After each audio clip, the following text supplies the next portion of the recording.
चलिए आज की वीडियो या ब्लॉग बोलो आज शुरू करते हैं। और मैंने जाना है देहरादून की तरफ 176 किलोमीटर तय करके, और कल जाना है हमने खाटू श्याम राजस्थान की तरफ, जो कि है हमारे गांव से 760 किलोमीटर। तो आज का जो ये सफ़र होने वाला है मेरा बाइक से देहरादून की ओर होगा। तो चलिए शुरू करते हैं।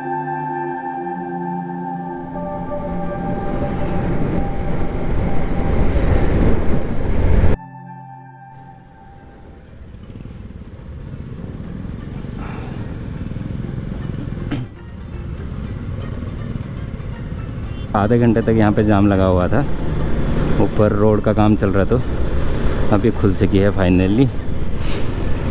तो हम भी चले ऋषिकेश की तरफ।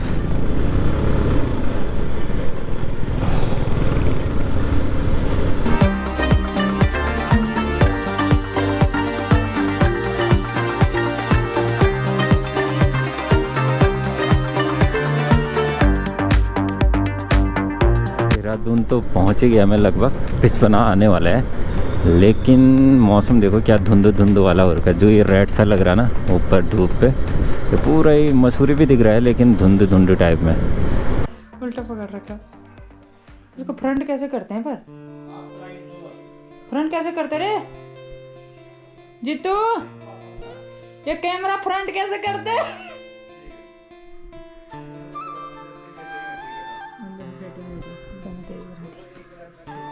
चल बाहर से, यहाँ कितना गंदा और यार बाहर मत बोलना, बाहर वो खड़े हो। क्या हुआ? शर्मा देंगे। अरे तो तुझे आती है क्या? मुझे भी आती है। नहीं मुझे भी आती है। चल नहीं, तो तू चल रहा, मैं ऐसे ही बना रही। मैं तेरे लिए वीडियो बना रही हूँ। मैं आपकी बहुत बड़ी फैन हूँ। और आज मैं अरे वो बेकार, हमें पता क्या क्या, हमें पता ही नहीं था। लौटा तो बहुत ही सारा है। ये हीरोइन साड़ी पहन के अच्छी लगी। गाइस, ये है हमारे जीएस उत्तराखंडी, और हम इनके बहुत बड़े फ़ैन हैं। इनकी वीडियो देखते हैं और इनकी वीडियो क्वालिटी हमें बहुत ज़्यादा पसंद आती है।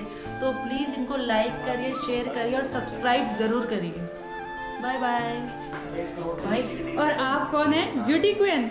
मैं ब्यूटी क्वीन हूँ। अभी मैं रेडी अभी मैं हुई नहीं हूँ, अभी मैं हो रही हूँ रेडी। अभी भाई हमारी वीडियो जब डालेगा ना, तब मैं भी सबको बोलूँगी लाइक करो, शेयर करो और सब्सक्राइब करो। कितने में पढ़ते हो तुम? एक में? वन में। अच्छा अच्छा अच्छा। अच्छा कैसे करते नाना? अच्छा। और इधर नानी कैसे करती? कैमरा। पहले नानी नाना की नकल बताओ फिर।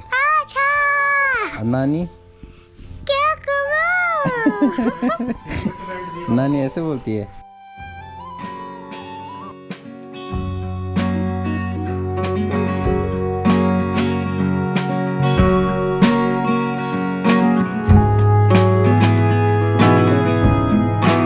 तो आज हम जा रहे हैं खाटू श्याम जी, और खाटू श्याम जी के कुंड, वो चुलकुला नाम।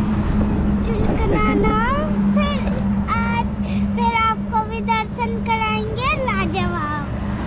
बाय। ठंडा इतना हो रहा ना कोहरे से, पूरा अभी भी कोहरा लगा ही है। पूरे रास्ते पर हमें कोहरा ही देखने को मिला। इधर उधर की चीज़ें तो कमी दिखाई दे रही, लेकिन हल्का जो पास के खेत हैं, ये वाले देखो, ये भी पूरे ही सरसों से लदे हुए हैं, यहाँ भी और इस साइड भी। तो अभी जो सामने वाला हाईवे है उसी पे जाना है हमने, और पूरा ही कोहरा। अभी तो थोड़ा सा धुंध हटिया है, लेकिन कहीं कहीं पे तो ऐसा हो रहा है कि पूरे रास्ता आमने सामने की गाड़ी दिख ही नहीं रही है। तो अभी आपको जहाँ पे हम रुकेंगे वहाँ का नज़ारा या कुछ और चीज़ें बताएंगे। तो चलिए आपको भी लेकर चलते हैं इसी रूट पे आगे।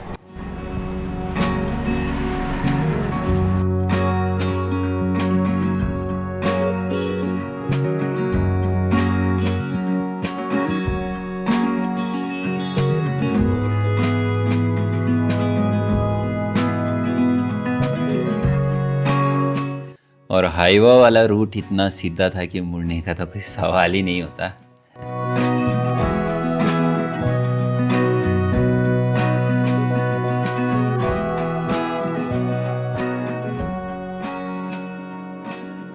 ये तेरी नानी गांव की तरफ पहाड़ है ना यहाँ पे, तो राजस्थान में भी पहाड़ होते भाई कुछ इस तरीके के। और दूर दूर भी हैं, लेकिन यहाँ पे अभी धुंध है तो धुंध की वजह से कुछ नहीं दिखाई दे रहे हैं। और हम रुके हैं थोड़ा सा खाना नाश्ता बोलेंगे, खाना तो नहीं, क्योंकि सुबह हमने थोड़ा सा 3-4 बजे के आसपास 1-2 रोटियां खाई थी। उसके बाद अभी यहीं पे कर रहे हैं और थोड़ा चिप्स वगैरह ये तो चलते रहते हैं रास्तों में। और ये जगह लिखा तो नहीं है, हमने पूछा था, पाटन नाम से है। तो यहाँ पे थोड़ा सा हम नाश्ता वगैरह कर लेते हैं, तब बढ़ेंगे खाटू श्याम मंदिर की तरफ। इस द्वार को तोरण द्वार के नाम से जाना जाता है। यहाँ पर बाबा के भक्त नाचते गेट पर खूब इंजॉय करते हुए सभी भक्त निशान लेकर रिंगस यानी खाटू श्याम जी की तरफ 18 किलोमीटर की पैदल यात्रा भी करते हैं। और इस दौरान द्वार के पास आकर श्याम बाबा को स्मरण करते हुए उनके दर्शन करने के लिए जाते हैं। मंदिर की ओर जाते वक्त आपको रास्ते में बहुत सारी दुकानें नजर आएंगी। इन दुकानों से आप भी प्रसाद ले सकते हैं। श्याम बाबा को मिश्री, चूरमा और गुलाब के फूल प्रसाद के तौर पर अर्पण किए जाते हैं। खाटू श्याम जी के दर्शन करने से पहले मंदिर के पास में बने इस श्याम कुंड में स्नान करने के बाद ही खाटू श्याम जी के दर्शन करने के लिए जाया जाता है।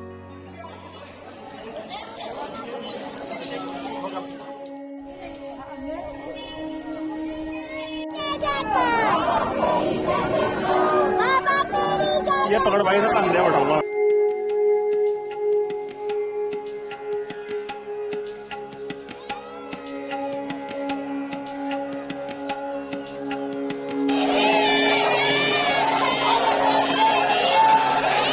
शाम की आरती के समय अच्छे से दर्शन तो कर लिए, लेकिन मन में ये था कि जिनके दर्शन हम करने गए थे वो थे कौन।